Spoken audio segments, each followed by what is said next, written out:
So, good evening and welcome to another episode of Knitflux with me, Faye, the pooch Snoopadoop over there. And today I am watching the Christmas episode of Miranda, The Perfect Christmas, Season 2, Episode 6. Now, Miranda is one of a few programmes that sort of inspired me to make this podcast, and the reason shall become clear. But I've always been a big fan of this program. For those who don't know, Miranda is a comedy show written and starring Miranda Hart, and it's a British sitcom, and it's just one of those ones that's just unassuming and funny, and just generally just all round nice humour, I think, just nice to settle down to. And I've always felt that I am Miranda trapped in Stevie's body, in that I have a very similar sense of humour to the main character Miranda, but I'm 5 foot, so I'm pretty much the same height as Sarah Hadland, who plays Stevie. I think maybe I need to actually have a look at what her stats are. I might be doing her a disservice, I don't know. But yeah, so part of the reason why Miranda came up is through various episodes throughout the seasons, I've been absolutely enamoured with Stevie's outfits. And it's the Argyle inspired t-shirts and things that she wears. Now, I don't think they're knitted. They certainly come across as being too finely knit, if that is the case. I don't think they'd be hand knit, but it just really inspires me with the sort of the colour coordinations and the Argyle pattern, which is really, really nice. And there's some general cardigans throughout the series, but definitely the colour combos in that for Stevie and Stevie's outfits are one of my favourites. The other reason why this came up this week is because I, for the first time, watched Krampus the other day. And it made me realise just how many people who have starred in Miranda in bit parts, who have then gone on to do some quite big things over in America. So the obvious one is Tom Ellis, which most people will know stars in the pretty successful Lucifer series over in the US. And to be fair to him, he does that role really well. And yes, he's a rather fine actor, if I do say so myself. He's very easy on the eye. He's got some good comedy chops, and he's a good addition to the cast of Miranda, certainly, as Gary Preston, Miranda's long-time crush. But there are a few other faces in there who have sort of made it big, and you'll have to excuse me that I can't unfortunately remember many of their names off by heart at the moment. But first of all, the most recent one I can think of that I saw was Nick Mohammed, who is I believe a comedian as well, and a British actor. He was the extremely literal receptionist, if you will, in the episode where Miranda signs up for a skydiving charity jump. And he has been quite a central character in the Disney Plus series Renegade Nell, which was absolutely brilliant. He was also in the film The Martian, which is fabulous, and I think that's what I first saw him in after Miranda, and thought, wow, that's pretty good going. So there's him. And actually, I've just skipped... This is fairly typical of me. I just skipped ahead. So earlier on this week, I was watching Krampus. And the main character, the main father in Krampus, I can't remember the name of the actor or the character, which is fairly typical of me. But the father character in Krampus, he was in an episode of Miranda where her mother does a Pride and Prejudice themed party, which then ended up being a coming out party, which then went back to being a Pride and Prejudice themed party. And the father, I want to say Alex somebody, was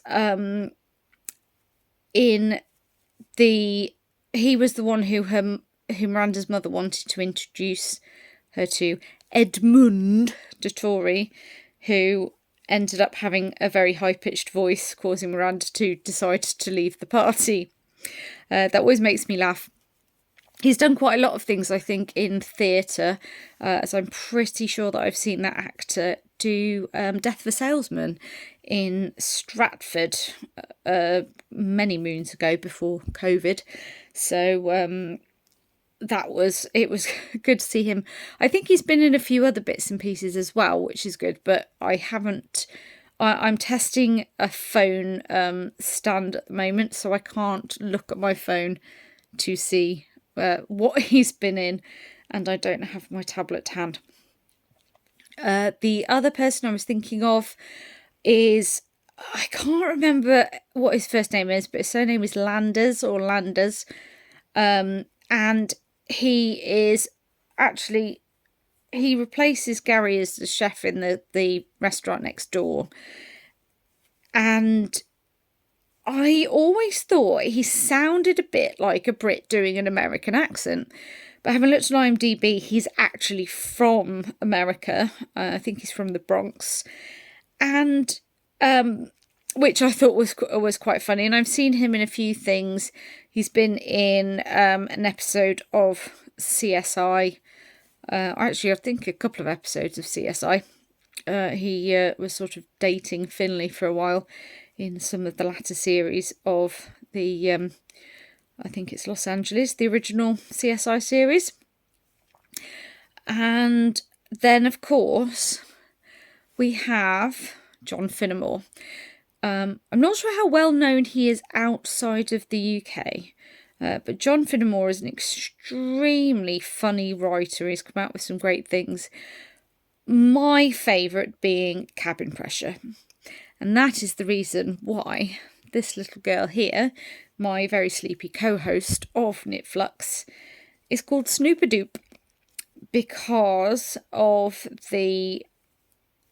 of the central character in Cabin Pressure. Her dog in that series is called Snoopadoop. So there you go. I just thought it was nice. I've always wanted to talk about how things like this kind of come into my head when I'm watching certain programs, especially, and those people potentially on the neurodivergent spectrum will understand why I tend to gravitate towards watching the same program over and over again. So I always want to sort of talk about these little things that I notice as and when they come up, which was part of the inspiration for starting this podcast. And of course, I like doing my knitting as well when I'm talking about these sorts of things. So at the moment, I'm just working on the rib neckline of my Melrose vest by Julie Hoover, or as I called her in the first episode, Julie Vacuum, I think. I kind of think I prefer that one. But it's nice just to sort of discuss these little things that I see online every so often.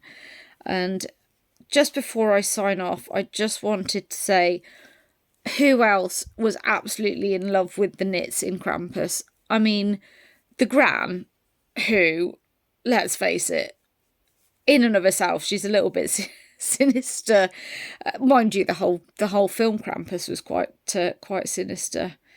And I've just realised, and I'm not going to go back and edit this, because this is my channel. I can do what I want. It's not Krampus. No, I watched Krampus the other night. The grandmas in it are absolutely brilliant. I stand by that. But for any of you who've been watching this going, hang on a minute, who are you talking about? The central father from Krampus was not in Miranda. No, it was the central father from... Oh, it's escaped me again. Goodness. It was the central father from... Hang on a minute, my brain will catch back up with itself. The guy from Miranda is the central father from Violent Night. There we go. So, sorry, yes. The father from Krampus, yeah, I've seen him in quite a lot of things. But no, he was never in Miranda. But there we go. So, going back to the fact that I've seen Krampus this week... I don't even know where I started with this. Anyway, I do apologise for anyone who's lost my train of thought here. So, in summary, I've watched Krampus and Violent Night this last week, both of which I had not seen before. Violent Night had the father in it who was in Miranda, which inspired this podcast, which may or may not go against what I said at the beginning of this episode. However, I also did watch Krampus this week for the first time, and honestly, the knits in that, I swear at the beginning of that film I was beginning to think that maybe it was just the people who were wearing the hand knit sweaters that would survive. And I thought actually that for any of you knitters out there who might also be screenwriters, I thought that would be a great thing to include.